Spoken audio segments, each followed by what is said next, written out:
રાજસ્થાનની અંદર એક મહાન ભક્ત થયા છે જેનું નામ હતું ચંદ્રપાલ. રાજા હતા અને કયા સ્થાનના? કરોલી.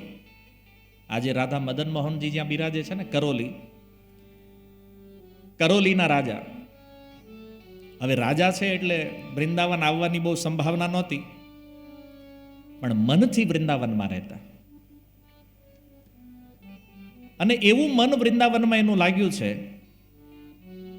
પહેલાના જમાનામાં રાજા શું કરતા? 4-4 કોસ દૂર સૈનિકો ઊભા રાખતા, અલગ અલગ શસ્ત્ર લઈને, કે ભાઈ કોઈ દુશ્મન આવે તો જાણ થાય, કોઈ આક્રમણ કરે તો એનાથી સુરક્ષા કરી શકાય. તો આમણે તે 4-4 કોસમાં સૈનિકો ઊભા રાખેલા, પણ શસ્ત્ર લઈને નહીં, હાથમાં માળા, ફૂલ અને ગુલાબજળ. રાજાનો આદેશ હતો કે દૂરથી કોઈ વૈષ્ણવ દેખાય, કોઈ તિલકધારી, કોઈ તુલસીધારી દેખાય તો એની પાસે દોડતા જાઓ, એનું સ્વાગત કરો, સન્માન કરો, પ્રણામ કરીને એને નિવેદન કરો કે અમારા રાજાનો મહેલ છે અહીંયા, તો તમે કૃપા કરીને મહેલમાં પધારો. જબરજસ્તી નહીં. જો એ વૈષ્ણવ ના પાડે તો કાંઈ વાંધો નહીં, પણ જો હા પાડે તો આદર સહિત એને લઈ મહેલમાં તમારે આવવાનું. આવો આદેશ હતો રાજાનો. અને સૈનિકો બધા એકદમ ભક્તિભાવવાળા, આમ તો કહેવાના સૈનિક હતા, પણ જેના રાજા ભક્ત છે તો એની પ્રજા ભક્ત જ હોય. સૈનિકો બધા વૈષ્ણવો, અને આ રીતે બધા વૈષ્ણવોનો આદર સત્કાર કરે. અને રાજા એવા વૈષ્ણવનિષ્ઠ હતા. તો હવે એક પ્રશ્ન થાય ને, તો આમાં તો ક્યારેક ખોટા હોય એ લાભ લઈ જાય, પણ આ રાજાનો નિયમ હતો, હાચો ખોટો એ કાંઈ આપણે જોવાનું, આપણે તો તિલક વાળો હોવો જોઈએ, બસ તુલસી ધારણ કરી લેતા હો. એનાલિસિસ નથી કરવાનું કોઈને કે ભાઈ આ સારો ભક્ત છે, આ ખરાબ ભક્ત છે, કોઈ એનાલિસિસ નહીં. વૈષ્ણવ છે, વેશ વૈષ્ણવનો છે, તોય આપણા માટે પૂજનીય છે. મહેલમાં લઈને આવો એને.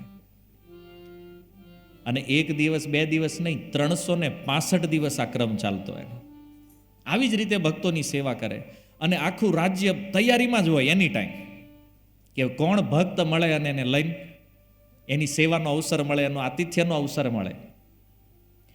આવા વૈષ્ણવનિષ્ઠ રાજા ઇતિહાસ ખોલી નાખો, કદાચ બીજો કોઈ જોવા નહીં મળે. જે પ્રમાણે ભક્તોની સેવા એણે કરી છે. અને વૈષ્ણવોની સેવા કેવી રીતે કરતા ખબર? એકદમ બધી શરમ છોડીને.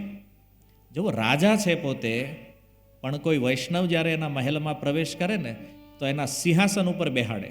રાજાને રાણી બે નીચે બેસે અને એના ચરણ ધોવે, એના ચરણ દબાવે, એને પ્રસાદ આપે. પૂરી સેવા, કોઈ અભિમાન નહીં કે હું રાજા છું.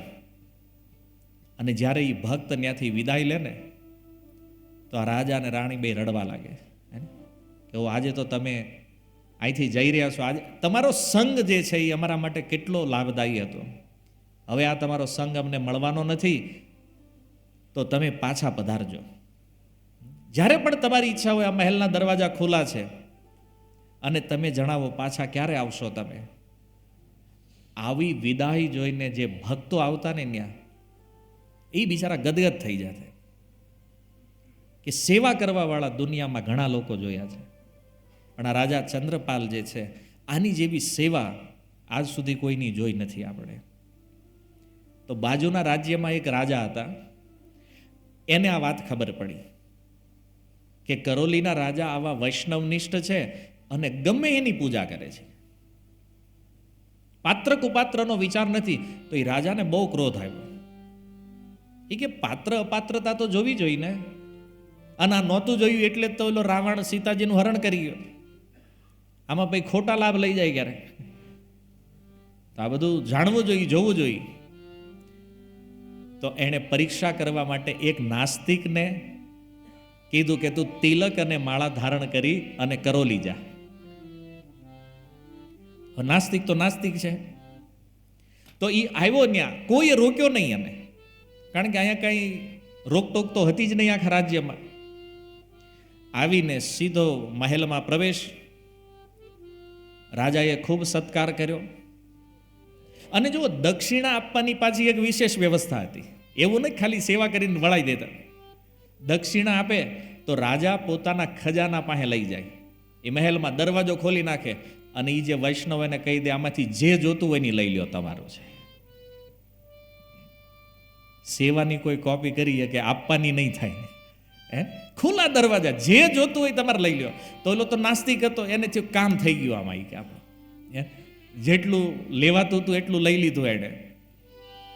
અને ત્યારબાદ એક કપડામાં એક ડબ્બી બાંધીને આપી, હારે કે આ તમારા રાજાને આપી દેજે જઈને. એ વ્યક્તિ નાસ્તિક, એ જ્યારે પાછો આવ્યો તો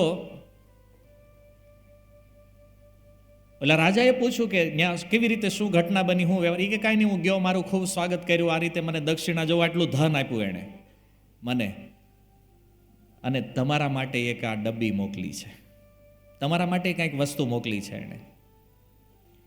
તો એ જે રાજા હતા એને ખબર ન પડી કે આ શું વ્યવહાર છે, આને ધન આપ્યું, નાસ્તિક હતો તો એ ધન આપ્યું, અને મારા માટે તે. તો એ નગરમાં એક બુદ્ધિમાન બ્રાહ્મણ હતો એના રાજ દરબારમાં.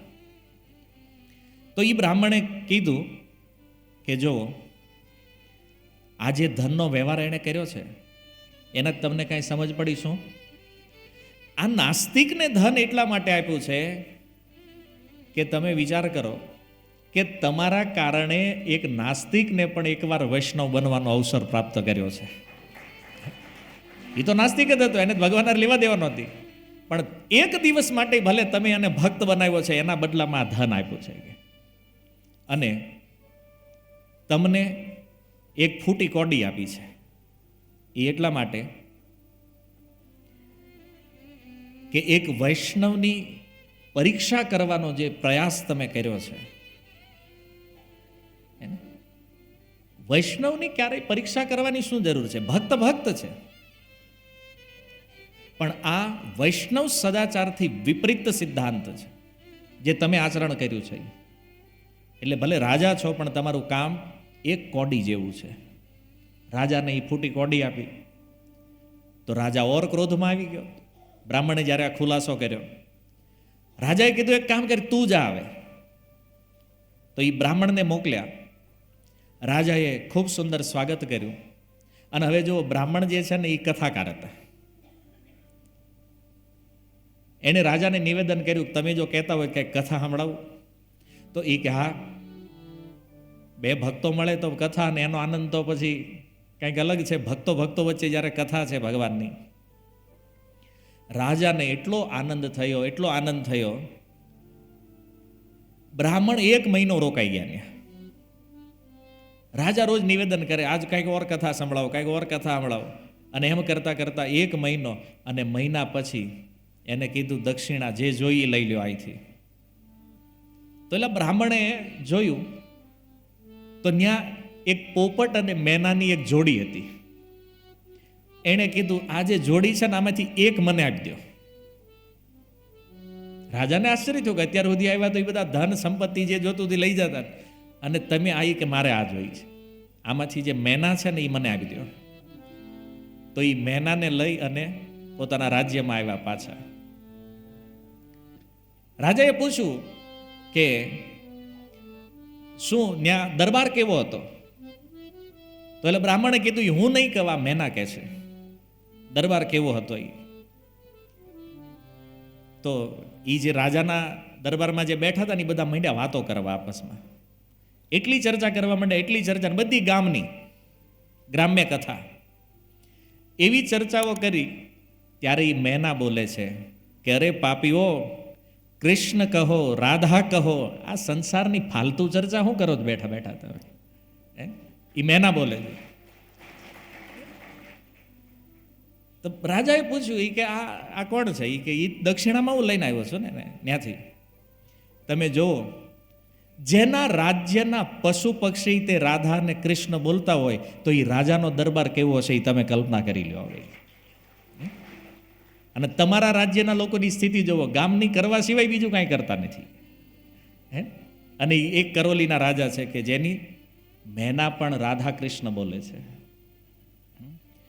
તો એ રાજા આવ્યા પોતે કરોલીમાં, અને કરોલીના રાજાને ગુરુ બનાવી એના શિષ્ય બન્યા, એ વૈષ્ણવ બની ગયા.